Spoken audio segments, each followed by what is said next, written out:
G'day, guys, and welcome to another episode of the Mindful Men podcast. I'm your host, Simon Rooney, and today we're getting mindful about the holiday period and all the emotions that come up through the holiday period and how we can navigate that using mindfulness. Now, I love Christmas and New Year's period, and I just find it fun. I find it jovial. I find it relaxing. It's nice to let the hair down. Not that I have much hair these days.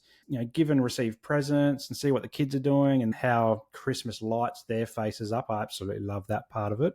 But I recognize that it's not the same for everybody. For some of us, yes, we love it, but other people really struggle through this period. And so I wanted to touch on that today and try to give you some inspiration of what you can do to navigate the holiday period if you're feeling like that. And so we start by naming the emotions that they come up. Are they good? Are they bad? Or are they ugly? And so for me, they're often pretty good. Yes, I'm a bit tired. It's been a long year and I'm looking forward to a holiday coming up very, very soon. But I'm also very excited. I just love this period. It gives me energy. It makes me happy. I wish we could experience snow here in Australia sometimes in Christmas, but we don't. So we have a summer, Christmas, and a New Year period. Maybe one day we'll go overseas and experience what it means to have a white Christmas. So that's something that's on my bucket list. For other people, you might be dragging yourself through December just to get to Christmas so you can have a few days off. And I get that. I've been there previously. In fact, my 15-year public service career, that's pretty much what every December felt like. You just wanted to get out there as soon as possible, away from work or maybe away from school. I remember doing the same at school and uni because it's stressful. Life is stressful. And we've had a pretty stressful last few years. COVID a few years ago. More recently, we've got rising costs of living, inflation. You've got war across the world. There's some pretty heavy stuff going on for a lot of people. And so just dragging yourself to Christmas can often feel like the only way that you're existing. Then there's other people who hate Christmas or the New Year period. And this can be out of just spite. They just don't like it because they see other people happy, or they don't like the idea of consumerism and people buying and giving presents and all the waste that comes with that. That's fine. But for other people, this time of year brings about sadness or anger or fear. Some of this is driven by trauma. So maybe it's losing a loved one or losing a job, or maybe it's the anniversary of something terrible happening to you that brings up these mixed emotions. Like, yes, it's a nice time of year for everybody, but deep down for you, it might be really painful. And that's not something that we'd like to wish on anybody, but it's the reality for so many. And so by just naming these emotions, the good, the bad, the ugly, we can go, okay, yeah, it's the holiday period. These things are coming up for me. I'm not going to ignore them. I'm actually going to welcome them into my body and we're going to navigate through them with some mindfulness. And so that's the first part, is naming the emotions. Are they good? Are they bad? Are they ugly? The next one is reflecting on the year. And often when we do reflect, we reflect on maybe the last 1 to 2 months. So if December, you're white knuckling it through and you get to Christmas and then you start reflecting, you tend to only reflect on December and not the things that have happened through your life in the 12 months prior. And so this is really important to take note of, because what we want to do is look at your growth through the whole year. And this is the same if you've had a good year. This is the same if you're not experiencing any traumatic events or negative emotions around the holiday period. If you're feeling pretty good, you might just be focusing on the last 4 to 6 weeks. But so let's look at the full year and see what's happened, and look at the moments of joy that lit you up or made you feel good or lifted you up and somebody else at the same time. So ways we can do this, if we can try to mentally go back and go, okay, what did I do in January, February, March? This is very difficult because so much happens in our year. We could utilize a friend or a family member or a peer, somebody else, to go, okay, what did we do this year? Let's look at that. Again, that can be hard because you're both sifting through a year's worth of memory. And we have a lot of memories that go into a year, if not a day. Imagine what it's like for a year. And so a couple of ways that we can do it is we can look at different calendars that we keep. And, I've got a calendar in my kitchen, so maybe it's going up to my kitchen calendar and looking back at all the months and going, okay, what's some of the things that we marked off as important to remember during those months? Was it a specialist appointment for the kids, or was it a date night, or was it a little holiday away? Was it buying a brand new car or something like that? What were the things that we marked on the calendar that we needed to remember? And then jog our memory seeing these things on our calendar. But not everybody keeps the kitchen calendar, so maybe it's on your phone. What have you got a calendar on your phone, or are you using a calendar on your computer? Go back and look at all the different meetings you've had maybe for work, or the different events that you attended that you plugged into your calendar, and you can remember, I actually remember going to do that and it was really cool. For me, a couple of months ago, I went to a men's retreat. And a few months before that, I went to a mental health conference. And so looking at my calendar, these things popped up because I had put them in my calendar, and I can remember, all these things I did, like the people that I met or the information that I learned, or even just getting away for a few days down the Gold Coast for that conference, all the fun things I did with the family after the conference as well. Another one is you can look at data, and for any of those who are data driven, and this, I guess, episode was prompted by me looking at some data and looking at the growth of the podcast over 12 months, and then also the guests that I've had on. So I've had over 70, 80 guests that have come on and recorded a show with me. So just looking at some of those names or listening back to some of the episodes, it prompted me to think, oh yeah, I remember talking about alcohol misuse with a few people, or I remember talking about childhood abuse, or I remember talking about what it means to be a social worker or what it means to be a dad with all these other guests. And, these sparked interesting conversations. And now I've built a network of people that I can reach out to and continue these conversations going. And so I did this with data. I looked back through my podcast analytics and going, okay, yeah, what's happened through the year? And I was really pleased to see some of the outcomes about the listeners, the subscribers, how many countries the podcast has been listened to. We can use this information that we have to reflect back on the year rather than just kind of focus on the last, say, 4 to 6 weeks. And this is a really cool thing because this allows us, when we do reflect back on the full year with these different tools, to realize how far we've come. And when we realize how far we've come, we recognize that we're not necessarily white knuckling through life. We might just be getting that final lift up over the edge so that we can then see clearer skies. When we look back, we can look at all the challenges that we overcame to get to where we are today. We can look at the new networks that we have, or the new friends, or maybe we can look at how we've redefined our social circles to remove toxicity and bring in positivity. These are all mindfulness-based practices reflecting on what's going on for us inside, but then also how far we've come in our journey. And the holiday New Year period is a great time to do that because you'll compare it against the Christmas New Year period the year before. So this is a really easy thing you can do, but just getting out your calendars and looking through. Or maybe if you don't have any calendars, maybe look through your social media feed. This time of year, Facebook, Instagram, it's happened with Spotify. They all give you this little snippet of what you did or listened to or watched or consumed through the year. And so this is a really useful tip for those on social media to look back over their year and go, oh, you know what? I did listen to this music, or I did connect with this person, or I did post this photo and it really lit me up. And these are easy things that will come up to us, and they will happen more and more as technology evolves as well. And from there, once we name it and we reflect on it, and we can reflect on the growth, and maybe we're still not quite seeing the growth. Maybe we're like, no, this has been the year of hell. Nothing positive has happened. I like to throw in the word resilience here. If nothing is positive has happened, but you're still here, you're still giving it a go, you're still trying, you're still grinding through every single day, that's called resilience. And to me as a therapist, that's strength, that's positivity, that's growth. What happens when we're in a bit of a rut is that we don't recognize that we are resilient people. But by tuning into the things that we have done throughout the year, we can recognize all these hurdles that we've crossed. And those hurdles don't have to be negative. They can be positive as well. Maybe it's a hurdle of running your first marathon and all the training that went involved and all the running and the diets and the sleeping well or sleeping differently, all the niggles and stuff like that. These aren't necessarily negative things. In fact, they're quite positive, but it still is a hurdle to overcome. And so as we move past reflection and we start to go, okay, I've done the reflection, I'm feeling these things. Some of it's great, some of it's not so great.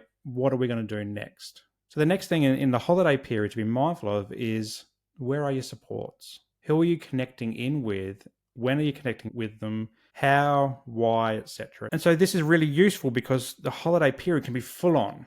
It can be full on with action, but it could also be pretty empty as well. So who are we connected with and how good are those connections is really important to reflect on if we're going to navigate through the holiday period in a mindful way. So are we connecting in with family or friends or peers from work, or maybe some fellow students if you're studying? Maybe it's your neighbours. Are we connected in with our neighbours or the people down the street or the people at the local supermarket? COVID has taught us that connection is really important. And particularly for men do feel lonely. And so guys who are listening, I implore you, think about who you're connected with. Maybe you haven't spoken to someone for quite a while, but you really enjoy spending time with them. So maybe it's picking up the phone, giving them a call, sending them a text. Maybe it's popping around their house. Maybe you live near them and just go knock on the door like we used to do back in the olden days. I say olden days, I'm 40, but I can still say olden days because I was talking to some young people today in my therapy clinic. And they looked at me as very old. And I felt very old too when they told me what year they were born. But I'll put aside, can you just go and knock on their door and of a mate or a family member or whatever and say good day and say, you want to go for a cup of tea or a cup of coffee, or do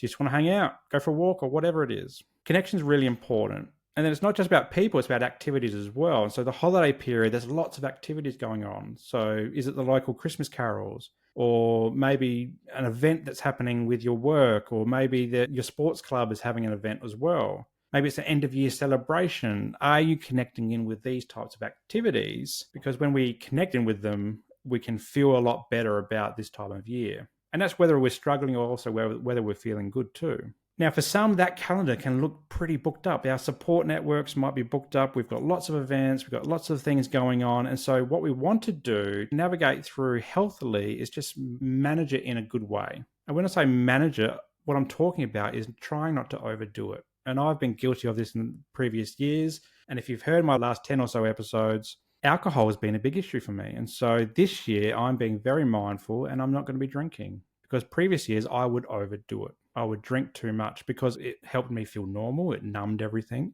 It also helped me relax. But this year, I don't need to relax because I'm already feeling good because I've been off the grog since August. So just making sure that you're not overdoing it and finding time for rest, eating healthily, sticking with your exercise routines, being connected, and being okay with saying no. You don't have to go to absolutely everything that comes across your phone or your desk or whatever it is, because you can and need to have rest. Now, for many other people out there, the calendar is quite clear, and this might be scary to some. And a few years ago, before I met my now wife, I lived in an apartment by myself in a city that I'd been living in for about 12 months prior. I had no family there. I had very few friends there. And I spent Christmas and New Year pretty much alone. And it was absolutely gut-wrenching. It was terrible. I hated every second of it. And I could not wait for the holiday period to be over so I can get back to work and see people again. And so I know what it's like to be lonely on Christmas and New Year's and not have any idea when's this pain going to end. You can look at the calendar, but the time doesn't go any faster. And so what do you do? Back then I drank or I slept or I did mundane things just to pass time away. But it doesn't have to be like this. We can connect in more positively. And so it could be attending some of these community events. You don't have to talk to anybody to go to a Christmas carols, for example, but being near other people can help you feel less alone. It can make you feel like you're part of the bigger community. Even if you're just going for a walk around a block, I always say to the guys I work with, just say hello to people as you walk past, because you're not interrupting their day. You're just saying hello, and they might say hello back, and that small smile or wave can just make you feel a little bit better. There's lots going on at this time of year, so maybe you can volunteer. There's organisations, charities, etc., all looking for volunteers to help them, putting Christmas hampers together or giving blankets out to people who might be without a home this Christmas, New Year's period. Can you go and volunteer and do that type of work with them and build some new networks as a result? Do something nice for the community that lights you up too. Could you get some casual work? There's lots of casual work going on, or part-time work, particularly in the retail and hospitality industries. Can you just pick something up just to pass some of the time, make a few extra bucks? That would be really useful. There's jobs everywhere that you just need to apply for, and often you can get a job pretty easily. And the last one here is, if you don't have any of these, or you're struggling to see some of these things, could you engage a therapist or your GP? Someone who's a medical or health professional who's trained in supporting people through difficult periods. And your GP is a great place to start. Or therapist, or you've got things like Lifeline or Beyond Blue. They've got all these online things that you can access to improve your well-being through what could be a difficult period. And so on that, Mindful Men does offer therapy services across Australia. It's in person in Southeast Queensland, but also telehealth Australia-wide. Now, just because you ring, it doesn't mean we're going to pick up and you're going to have access to immediate therapy. No, it's not how it works. But we are one of many thousands of organisations across Australia, in fact, across the world, who provide therapy support to people who are struggling. And so this might be a prompt for you to go, you know what, Christmas is coming up. Maybe I should check in with a therapist. Maybe I should check in with Mindful Men or my GP and start the process now. Don't wait until it's what you feel is too late and all the damage has been done. Get in early, start working on yourself today. And also for those of you who are looking to connect more and not sure where to start and want to start maybe smaller, they don't want to do it in person, come and join the Mindful Men community group on Facebook. It's for free.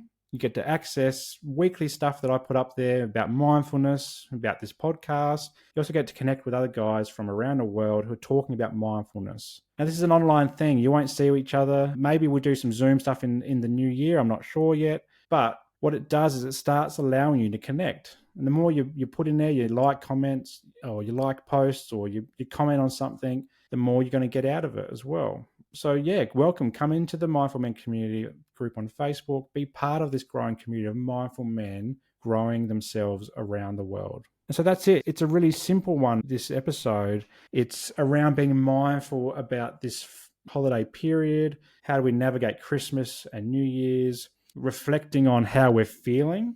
So naming it. Okay, I'm feeling good, bad, or ugly. Maybe it's reflecting on the year, not just the last 4 to 6 weeks, but maybe what's happened over the year, and perhaps dragging out your calendars or social media feeds or whatever to go, oh yeah, I did this, this, and this year. Or this year's been pretty tough, but look at all these resilient things that I've done to keep overcoming challenges. Then it's about doing the stock take of your supports. Who's around you? What are you doing? When are you doing it? Why are you doing it? Who are you doing it with? Taking it easy. But also, if you don't have those things in place, what could you do to put yourself out there? And maybe that could be checking in with a GP or a therapist to help you navigate through that period. Well, I hope you got some value out of today's episode. A really quick one on being mindful around the holiday period. From my family to your family, I wish you all a safe and happy period, as happy as it can be for some of you. And I look forward to you all coming on board for 2024.